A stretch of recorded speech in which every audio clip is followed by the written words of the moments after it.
उज्ज्वल भविष्याची सुरुवात आता वांबोरीतून. नन्हे इंग्लिश मीडियम मान्यताप्राप्त स्कूल वांबोरी येथे प्रवेश प्रक्रिया सुरू आहे. आपल्या पाल्याला दर्जेदार इंग्रजी शिक्षणाची सुवर्ण संधी. तसंच संस्थेत शिक्षक भरती सुरू असून अनुभवी उमेदवारांना विशेष प्राधान्य. कर्मचाऱ्यांच्या मुलांना मोफत शिक्षण. संस्थेत ड्रायव्हर भरतीही सुरू आहे. गाडी सोबत आल्यास अधिक प्राधान्य. कामासाठी जोडपा हवाय. राहण्याची मोफत आणि उत्तम सुविधा. आजच संपर्क करा. संपर्क क्रमांक 91 58 59 69 09 आणि दुसरा संपर्क क्रमांक 78 75 49 89 15. नन्हे इंग्लिश मीडियम स्कूल वांबोरी. शिक्षण, संस्कार आणि उज्ज्वल भविष्याचा अतूट विश्वास. राहुरी विधानसभा पोटनिवडणुकीत विक्रमी मताधिक्याने विजयी झालेल्या नवनिर्वाचित आमदार अक्षय कर्डिले यांचा सन्मान करण्यासाठी श्री क्षेत्र काळभैरवनाथ मंदिर ट्रस्ट आणि अक्षयदादा कर्डिले प्रतिष्ठानच्या वतीनं आगळा वेगळा कार्यक्रम आयोजित करण्यात आला.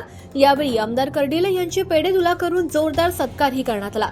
यावेळी स्वर्गीय आमदार शिवाजीराव कर्डिले यांची जयंती आणि अधिक मासानिमित्त धोंड्याचं अन्नदान हे कर्डिले यांची कन्या सुवर्ण कोतकर यांच्या वतीनं करण्यात आलं. कार्यक्रमात बोलताना आमदार अक्षय कर्डिले यांनी मतदारांना दिलेल्या आश्वासनांची आठवण करून देत साहेबांनी जो शब्द दिलाय तो मी पूर्ण केलाय. आगडगाव विकासासाठी केलेली वचने आता प्रत्यक्षात उतरतील. येत्या काही दिवसात आगडगाव परिसरातील महत्त्वाच्या रस्त्यांच्या कामाला सुरुवात होणार आहे अशी घोषणा देखील त्यांनी केली. विशेषतः बुराडनगर ते आगडगाव हा रस्ता आता अधिक रुंद आणि दर्जेदार होणार असल्यानं भाविकांसह नागरिकांची मोठी गैरसोय होणार आहे. श्री क्षेत्र काळभैरवनाथ मंदिराकडे जाणाऱ्या हजारो भाविकांसाठी हा रस्ता जीवनदायी ठरणार असल्याचं देखील त्यांनी म्हटलं. कर्डिले यांच्या या घोषणेमुळे परिसरातील नागरिकांमध्ये समाधानाचं वातावरण निर्माण झालं असून विकास कामांच्या नव्या पर्वाची सुरुवात झाल्याची भावना व्यक्त केली जाते. पोटनिवडणुकीतील दणदणीत विजयाचं रूपांतर आता विकासाच्या वेगवान कामांमध्ये होत असल्याचं चित्र दिसतंय. व आदरणीय आमदार शिवाजीराव कर्डिले साहेबांवरती प्रेम करणारे आणि नगर तालुका आणि विशेष आपला परिसर म्हणलं का साहेबांचं कुटुंबामधून आलेले सर्व साहेबांच्या वरती प्रेम करणारे सर्व सदस्य, आपल्या सर्वांचं मी प्रथम सहर्ष स्वागत करतो. आजचा कार्यक्रम अतिशय आनंदात पार पडतोय. भव्य दिव्य निवेदन आपल्या देवस्थानने आणि सर्व माझ्या तरुण सहकार्यांनी केलंय. तर त्याबद्दल देवस्थानचे आणि प्रतिष्ठानच्या सर्व सदस्यांचे मी मनापासून आभार व्यक्त करतो. गेल्या 7 महिन्यापासून आपल्या सर्वांमध्ये कर्डिले साहेब नाही आहेत, पण 7 महिन्यापासून तुम्ही सर्वांनी मोठी ताकद माझ्या पाठीमागं उभा केली आहे. तुमच्या सर्वांचं प्रेम माझ्यावरती असल्या कारणाने आपण या सगळ्या राजकीय वाटचाल आपण करू शकतोय. आता काळ भैरवनाथ देवस्थान आणि साहेबांचं एक वेगळं नातं आणि संबंध होते. साहेबांची आपल्या भैरवनाथांवरती किती श्रद्धा होती हे इथं मला असं वाटतं इथं बसलेल्या कोणालाच मला सांगायची आवश्यकता नाही. साहेबांच्या राजकीय सामाजिक जीवनामध्ये काळ भैरवनाथांचा आशीर्वाद साहेबांवरती होता, म्हणून आपला हा संपूर्ण राजकीय सामाजिक प्रवास हा चांगल्या पद्धतीने होऊ शकला. आणि आज साहेब नाहीत, पण तुम्ही सर्वांनी मात्र मला साहेबांची कमी कोणत्याच क्षणाला जाणीव होऊन देत नाही आहेत. प्रत्येकजण या 7 महिन्याच्या काळामध्ये मला चांगलं मार्गदर्शन, मोठं प्रेम आणि साहेबांपेक्षाही मोठी साथ मला देण्याचं काम प्रत्येकाने केलेलं आहे.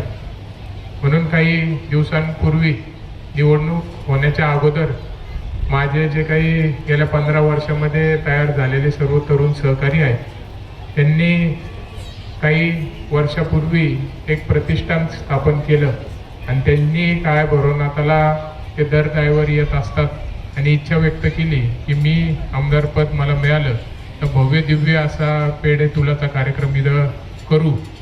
आणि आज खरं म्हणजे त्यांची जी काही इच्छा भैरवनाथांनी पूर्ण केली आणि आज आपण तेच पूर्ण करण्यासाठी इथं सर्वजण जमलो. तर सर्व अक्षयदादा मित्रमंडळ आणि प्रतिष्ठानचे एकदा जोरदार टाळ्या वाजून त्यांचे मनापासून धन्यवाद. त्यांचं विशेष प्रेम माझ्यावरती आहे, विशेष सहकार्य मला त्यांचं अनेक वर्षांपासून लाभतंय.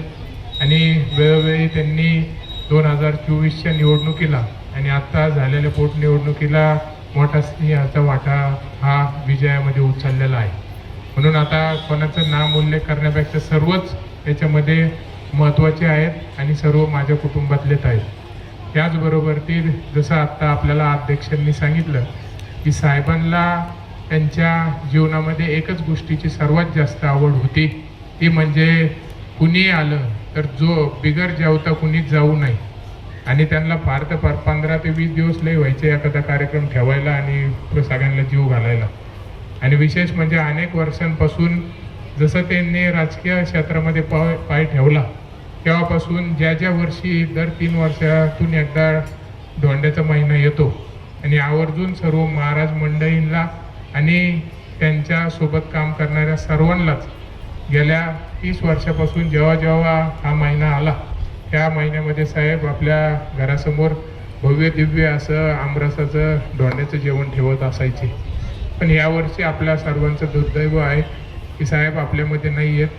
पण साहेबांना ज्या गोष्टी आवडत होत्या त्या गोष्ट आता जर आपण करतोय तर साहेब जिथं आहेत तिथं पाहून त्यांना फार आनंद होत असेल. म्हणून आज खरं म्हणजे आजचा जेवणाचा कार्यक्रम हा पूर्णपणे माझ्या भगिनी सुवर्णाताई संदीप कोतकर यांची इच्छा होती की साहेब ज्या पद्धतीने प्रत्येक धोंड्याच्या महिन्यामध्ये सगळ्यांना एकत्र बोलून जीव घालायचे, यावर्षी पण तो खंड न होता त्याच पद्धतीने उलट त्यापेक्षाही मोठ्या प्रमाणात भाविक भक्त जेवले पाहिजे अशी सुवर्णाताईची इच्छा होती. आणि 1 तारखेला साहेबांची जयंती झाली आणि त्या निमित्तानंच आज खरं म्हणजे धोंडे जेवण आमरसाचा कार्यक्रम आज आपल्या सर्वांसाठी सुवर्णाताईंनी ठेवलेला आहे. आपल्या निश्चितपणे भविष्याच्या वाटचालीमध्ये काय भैरवनाथांची श्रद्धा त्यांचा आशीर्वाद तर सदैव माझ्यावरती आहे, माझ्या कुटुंबावरती आहे. म्हणून येणाऱ्या काळामध्ये शेवटच्या श्वासापर्यंत आपल्याला मी वेळोवेळी विश्वासही दिलाय आणि आज आपल्याला पुन्हा एकदा त्यांच्याच आशीर्वादाने आपल्याला शब्द आणि विश्वास देतो की येणाऱ्या काळामध्ये ह्या देवस्थानच्या प्रगतीसाठी माझ्याकडून कुठल्याच गोष्टीची कमी पडणार नाही. सदैव मी एक सेवेकरी म्हणून आपल्या या भैरवनाथांची सेवा करत माझं कुटुंब आलं आणि भविष्यामध्ये मी देखील करणार आहे. आणि साहेबांची मोठी इच्छा होती आणि साहेबांनी याच प्रांगणामध्ये आपल्याला शब्द दिला होता की भाविकांची मोठी सोय मी करून देणार आहे. म्हणून वेळोवेळी साहेबांनी या 20-25 वर्षामध्ये आपल्या देवस्थानला भरपूर मार्गदर्शन केलं आणि मला असं वाटतं आपण हे पाहत असू तर हे साहेबांचीच कल्पना होती की हे आपलं मोठं शेड झालं पाहिजे. आणि सगळ्यात मोठा शब्द साहेबांनी जाताना आपल्याला दिला होता की भाविकांना यायला जायला कोणत्या प्रकारची अडचण येणार नाही याची जबाबदारी माझी. म्हणून आपल्याला सांगतो की येणाऱ्या काळामध्ये आपल्याला यायला जायला कुठल्याच प्रकारची अडचण येणार नाही. साहेबांनी जो शब्द दिला तो पूर्ण करून दाखवलाय आणि त्याची थोड्याच दिवसात सुरुवात होतीये की जो आपल्या बुरानगरपासनं तर आपल्या देवस्थानपर्यंत भव्य दिव्य असा सुंदर रस्ता मी आपल्या सर्वांसाठी करून देणार आहे. त्या बाबतीत कुठलीही अडचण नाही आणि तो रस्ता पूर्वीपेक्षा मोठा होणार आहे, डबल. त्यामुळं यायला अडचण नाही, जायला अडचण नाही, भाविकांची सोय चांगल्या प्रकारे होईल. आणि वेळोवेळी देवस्थान आणि आपल्या आगडगावचे ग्रामस्थ मला ज्या गोष्टीची कल्पना देतील, ज्या गोष्टीची अपेक्षा करतील, 100% आपल्याला खात्री देतो की सरकार आपलं आहे. मुख्यमंत्री साहेबांचं विशेष प्रेम आणि लक्ष माझ्यावरती आहे. विखे पाटील साहेब पालकमंत्री आपल्यासोबत आहेत. सर्व नेते मंडळी मला असं वाटतं महाराष्ट्र राज्याचे जेवढे आहेत हे खंबीरपणे माझ्यासोबत उभा असल्या कारणाने हे सगळं काय भैरवनाथांचा आशीर्वाद आहे, साहेबांचा आशीर्वाद आहे. म्हणून या सगळ्या गोष्टी होत आहेत. म्हणून येणाऱ्या काळामध्ये तुम्हाला या देवस्थानची यापेक्षाही मोठ्या प्रमाणात भरभराट झालेली पाहायला मिळेल आणि याच्यामध्ये पूर्णपणे वाटा मी 100% तुम्ही मला अपेक्षा केली. आवाज जनतेचा, लढा सर्वसामान्य जनतेच्या न्याय हक्कांसाठी.